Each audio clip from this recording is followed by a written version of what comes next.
संसार में शायद ही कोई ऐसा व्यक्ति हो जिसके जीवन में कभी दुख न आया हो। चाहे वह व्यक्ति छोटा हो या बड़ा, धनी हो या निर्धन, शक्तिशाली हो या कमजोर, हर किसी को जीवन में कभी न कभी दुख का सामना करना ही पड़ता है। जब दुख आता है तो कुछ लोग उसका सामना दृढ़ता से करते हैं और जल्दी उभर जाते हैं, जबकि कुछ लोग दुख के बोझ तले दब जाते हैं। दुख केवल हमारे धैर्य की परीक्षा नहीं लेता, बल्कि यह भी दिखाता है कि कौन हमारे सच्चे साथी हैं और कौन सिर्फ साथ देने का दिखावा करते हैं। संसार के सारे रिश्ते अस्थाई हैं, केवल शरीर से जुड़े हैं। जैसे ही आत्मा शरीर को छोड़ती है, शरीर से जुड़े रिश्ते भी समाप्त हो जाते हैं। अपनी पीड़ा सहन करना और दूसरों को कष्ट न देना, यही सच्ची तपस्या है। भले ही लोग थोड़े हों, परंतु यदि वे संकल्पवान हों और अपने लक्ष्य में अडिग विश्वास रखते हों, तो वे इतिहास बदल सकते हैं। मेहनत से दरिद्रता दूर होती है, धर्म से पाप मिटता है और मौन से विवाद समाप्त होता है। जब तक आप किसी चीज को नए दृष्टिकोण से नहीं देखेंगे, तब तक आप उसे नए तरीके से नहीं कर सकते। आप इस दुनिया में अकेले आए थे, लेकिन अपने विचारों और बुद्धि को छोड़कर दुनिया से जा सकते हैं। सफल बनने के लिए सबकी सुनने की आदत होनी चाहिए। छोटे से छोटे काम में भी दिल, दिमाग और आत्मा को लगा दीजिए। यही सफलता का असली रहस्य है। सफलता का जश्न मनाना अच्छा है, पर उससे भी जरूरी है अपनी असफलता से सीख लेना। जिन लोगों को पढ़ने की आदत होती है, वे कभी अकेले नहीं होते। सैकड़ों असफलताओं के बाद भी जो व्यक्ति प्रयास करता रहता है, उसे सफलता अवश्य मिलती है। यदि मुझे एक पेड़ काटने के लिए 8 घंटे दिए जाए, तो मैं 6 घंटे कुल्हाड़ी की धार तेज करने में लगाऊंगा। साहस का अर्थ यह नहीं है कि आप डरते नहीं हैं, बल्कि यह है कि आप डर के कारण रुकते नहीं हैं। जिसने कभी विपत्तियों का सामना नहीं किया, उसे अपनी ताकत का एहसास नहीं हो सकता। परेशानियां हमारी कमजोरियों को नहीं, बल्कि हमें और मेहनत करने की जरूरत को दर्शाती है। अगर सब कुछ खोने के बाद भी आपके अंदर हिम्मत है, तो समझिए आपने कुछ नहीं खोया। खुद से संघर्ष करना सीखो, दूसरों से नहीं। दुख और विपत्ति से हारना मत सीखो। जब समय आपके खिलाफ हो, तो शांत रहना ही सबसे सही होता है। अशांति तब आती है जब चीजें आपकी उम्मीदों के अनुसार नहीं चलती या कुछ भी आपके हिसाब से नहीं होता। शांत रहने के लिए आपको बहुत कुछ त्यागना होगा और यह समझना होगा कि हर चीज आपकी इच्छाओं के अनुसार नहीं चलेगी।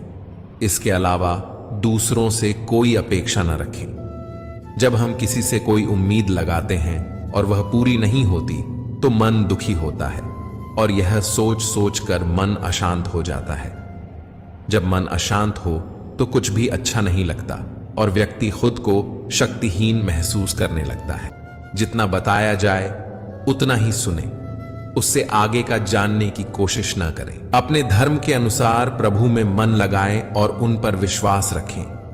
जो कुछ आपके पास है, उसी में खुश रहना सीखें। अपनी सेहत का ख्याल रखें और जितना संभव हो प्रकृति के करीब रहें।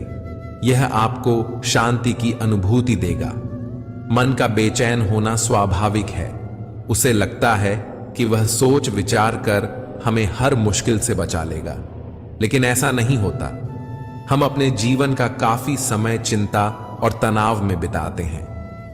भगवान श्री कृष्ण कहते हैं कि मन का स्वभाव बदलना मुश्किल जरूर है, लेकिन असंभव नहीं।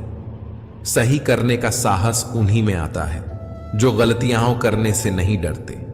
सुख हमारे भीतर ही है, हमें बस अपने भीतर झांकने की जरूरत है। जीवन के किसी भी क्षेत्र में एक अच्छी रणनीति आपके जीवन को सफल बना सकती है, और यदि आपके पास कोई योजना नहीं है, तो जीवन अराजकता में जा सकता है, जिसके सफल होने की कोई गारंटी नहीं। भगवान श्री कृष्ण के पास यदि पांडवों को बचाने का कोई मास्टर प्लान न होता, तो पांडव कौरवों से कभी जीत नहीं पाते। कहते हैं, जैसी संगत वैसी पंगत, और जैसा पंगत वैसा जीवन। आप कितने भी अच्छे हों, लेकिन अगर आपकी संगत बुरी है, तो आप बर्बाद हो सकते हैं। वहीं अगर आप बुरे हैं लेकिन आपकी संगत अच्छी है और आप उनसे सीखते हैं तो निश्चित रूप से आप सफल होंगे। कौरवों के साथ शकुनी जैसे लोग थे, जबकि पांडवों के साथ कृष्ण थे। अगर आपके आसपास गलत संगत है तो आपका सोचने समझने की क्षमता खत्म हो सकती है।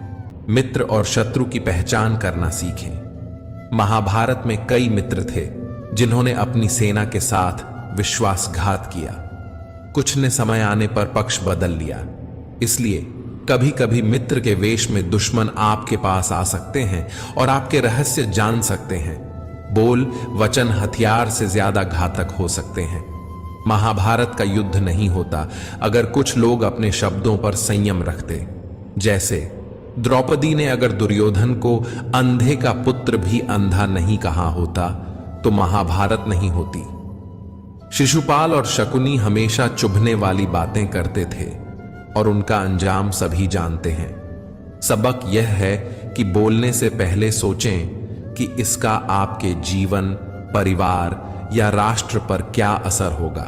जुए और सट्टे से दूर रहें। शकुनी ने पांडवों को फंसाने के लिए जुए का आयोजन किया और पांडवों ने अपना सब कुछ दांव पर लगा दिया, यहां तक कि द्रौपदी को भी। इसका अंजाम सभी जानते हैं। इसीलिए जुए और षड्यंत्र से हमेशा दूर रहें। ये चीजें व्यक्ति के जीवन को अंधकारमय बना देती हैं। सत्य का साथ दें। कौरवों की सेना पांडवों से कहीं अधिक शक्तिशाली थी, लेकिन विजय सदा सत्य की होती है। सत्य के लिए जो करना पड़े करें, क्योंकि सत्य ही अंततः जीतता है। जीवन एक उत्सव है, संघर्ष नहीं। लेकिन कुछ मोर्चों पर आपको हमेशा लड़ने के लिए तैयार रहना चाहिए। जो व्यक्ति लड़ना नहीं जानता, युद्ध उसी पर थोपा जाएगा या वह सबसे पहले मारा जाएगा। महाभारत में श्री कृष्ण ने पांडवों को यही सिखाया था। पांडव अपने बंधु बांधव से लड़ना नहीं चाहते थे, लेकिन श्री कृष्ण ने उन्हें समझाया कि जब शांति से कोई समाधान नहीं निकलता तो युद्ध ही एकमात्र विकल्प होता है। कायर लोग युद्ध से पीछे हटते हैं। युद्ध भूमि में पहुंचने के बाद भी अर्जुन लड़ने से इनकार कर रहा था। तब श्री कृष्ण ने उसे समझाया, ना कोई मरता है और ना कोई मारता है, सभी निमित्त मात्र हैं। आत्मा न कभी जन्म लेती है और न ही मरती है, इसलिए मरने या मारने का कोई डर नहीं होना चाहिए। अगर तुम खुद को नहीं बदलोगे तो समाज तुम्हें बदलने पर मजबूर कर देगा। जीवन में हमेशा दानशील, उदार और दयालु बने रहना पर्याप्त नहीं होता। महाभारत में कर्ण की जिंदगी में आए उतार चढ़ाव से यह सीखने को मिलता है कि इस कठिन दुनिया में अपनी पहचान बनाए रखना कितना चुनौतीपूर्ण हो सकता है। इसीलिए समय के साथ बदलना जरूरी है, लेकिन वह बदलाव तभी उचित है जब उसमें सभी का हित हो। कर्ण ने खुद को बदलकर अपने लक्ष्यों को प्राप्त तो कर लिया, लेकिन फिर भी महान नहीं बन सके, क्योंकि उन्होंने अपनी शिक्षा का उपयोग समाज से बदला लेने के लिए किया। बदले की भावना से किया गया कोई भी कार्य समाज का कल्याण नहीं कर सकता।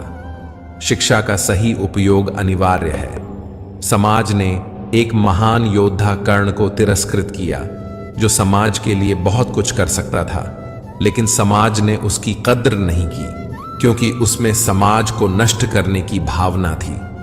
कर्ण के लिए शिक्षा का उद्देश्य समाज की सेवा नहीं था, बल्कि वह अपनी ताकत का इस्तेमाल समाज से अपने अपमान का बदला लेने के लिए करना चाहता था। इस तरह कर्ण और समाज दोनों ने ही अपने अपने गलतियों के लिए दंड भोगा है, और आज भी यह सच बना हुआ है।